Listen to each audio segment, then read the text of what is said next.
किसी गांव में एक बूढ़ा दंपति रहता था। एक दिन बूढ़ा खेत में काम कर रहा था। तभी एक घायल हिरण उसके खेत के बीचों बीच से भागने लगा। जब हिरण उसके करीब से जाने लगा, तब बूढ़े ने फुर्ती से अपनी कुदाल से उसके सिर पर मारा। हिरण वहीं ढेर हो गया। बूढ़े ने मृत हिरण को तुरंत झाड़ियों में छुपा दिया। तभी एक शिकारी हिरण को ढूंढते हुए बूढ़े के पास आया और पूछने लगा, दादाजी, क्या आपने एक घायल हिरण को देखा? बूढ़े व्यक्ति ने उसे बातों में उलझाने के उद्देश्य से एक मूर्ख की तरह उत्तर दिया, मेरी खेत की सीमाएं पूछ रहे हो तुम? खैर, पूरब की सीमा यहाँ है और वहां पर पश्चिम की। पर तुम मेरे खेत की सीमा क्यों पूछ रहे हो? नहीं नहीं दादाजी, मैं खेत की सीमा नहीं पूछ रहा, एक घायल हिरण के बारे में पूछ रहा हूं, जो इसी खेत में आया था। ये सुनकर बूढ़ा फिर मूर्खों की तरह जवाब देने लग गया, मुझे पता है कि तुम्हारा क्या मतलब है, यही न कि इस बार फसल अच्छी होगी कि नहीं। लेकिन मैं यह अभी से कैसे कह सकता हूं, ये सब तो भगवान पर निर्भर करता है। नहीं, मैं फसल के बारे में नहीं, घायल हिरण के बारे में पूछ रहा हूं दादाजी। शिकारी ने खींचकर कहा, मैं अब और नहीं रुक सकता। शाम होने वाली ही है और मुझे भूख भी लगी है। मैं घर जा रहा हूं, तुम चाहो तो मेरे खेत में रुक सकते हो। यहां रुककर तुम्हें सारी रात मिल जाएगी, खेत की सीमाएं और फसल के बारे में पता करने के लिए।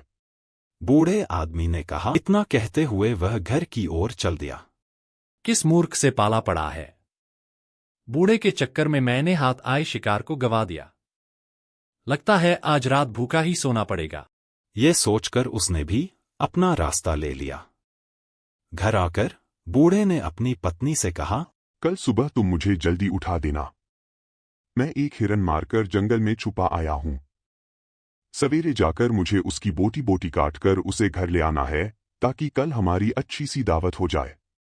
पत्नी ने उसे सुबह जल्दी उठा दिया और काम पर भेज दिया। बूढ़ा खेत में चला गया। उसने मरे हिरण के शरीर को कई टुकड़ों में काट डाला।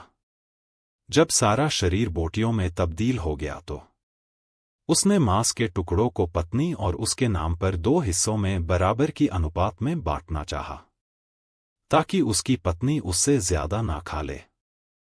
पहले उसने अपना हिस्सा लगाना शुरू किया। अपने दैनिक कामों के आधार पर एक एक बोटी गिनती करते हुए अपना हिस्सा अलग करने लगा। यह सुबह मुंह धोने के लिए, यह तंबाकू चबाने के लिए, यह मवेशियों को खेतों में भगाने के लिए, यह टुकड़ा खेत जोतने के लिए। इस तरह उसने अपने दैनिक कामों के आधार पर अपने हिस्से का मांस अलग किया।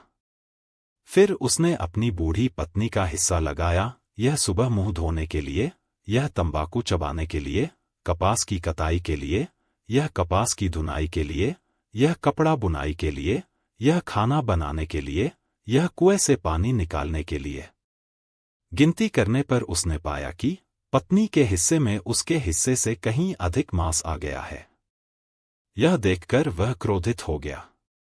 उसे विश्वास नहीं हो रहा था कि एक महिला का हिस्सा पुरुष के हिस्से से बड़ा कैसे हो सकता है।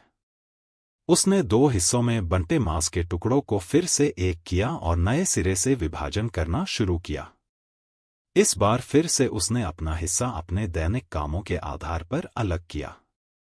इस बार भी वो संतुष्ट नहीं हुआ। उसने फिर से सभी गोश्त को एक साथ मिलाया।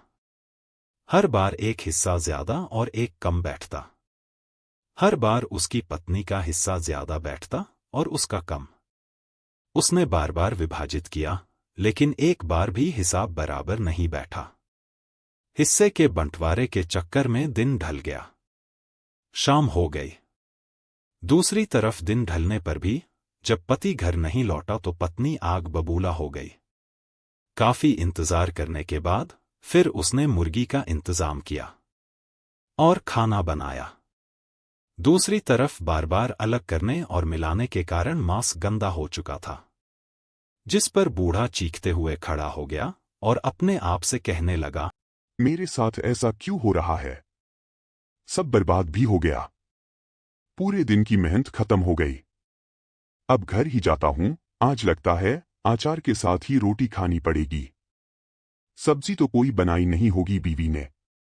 ये मांस तो अब गंदा हो गया है, इसे यही छोड़ देता हूँ, लगता है आज कुत्ते ही इसकी दावत उड़ाएंगे। ये बोलकर बूढ़ा सब वहीं छोड़कर घर की ओर चल पड़ा।